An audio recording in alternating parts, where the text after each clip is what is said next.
Derek Hood, owner of JD Classics, about 8 years ago took part in the event himself. It'd always been an aspiration of his to participate in the Mille, and at the time he'd owned a couple of cars that had genuine Mille Miglia history, one of them being the Cooper Jaguar that he then campaigned in the Mille for many years following that.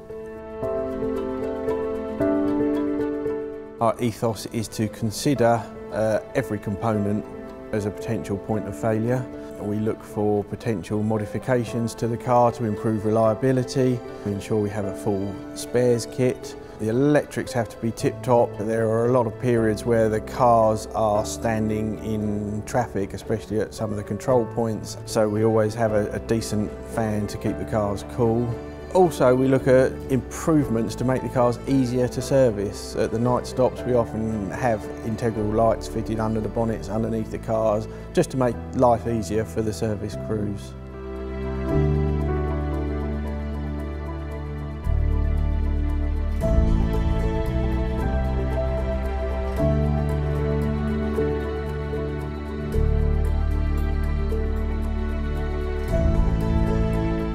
My husband and I are interested in vintage cars, and we happened to be in Brescia at the start of Mille Miglia.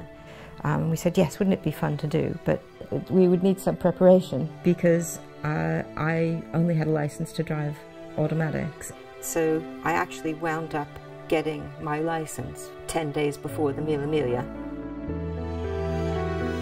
All the cars are gathered together in what I imagine is a great exhibition hall. It feels like a sort of airplane hangar outside of Brescia. And all these just amazing, beautiful cars are there. And the JD team there sort of prepping you and prepping the car. And as the event starts, you drive the car into Brescia and all the cars are displayed in the town. And it's very exciting and very beautiful, and you have the buzz and the noise of all the people in the cars.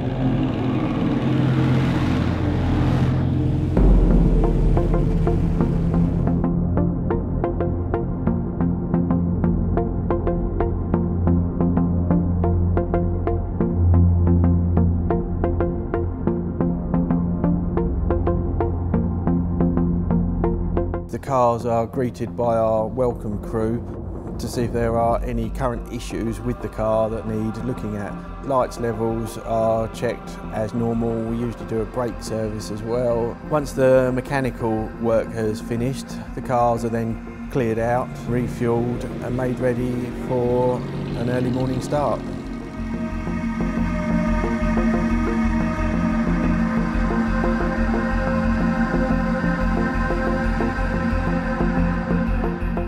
How would I sum up the Mille Miglia? It's 1,000 miles of pure adrenaline driving through the Italian countryside.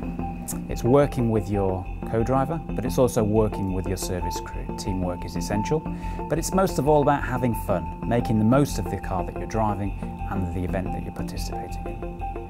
We spent 4 days chasing these cars through Italy, and there is a real sense of satisfaction on the final day to see all of those cars go over the finishing ramp and finish 1,000 miles without fault. We were really going flat out, but in control, not sort of super dangerously.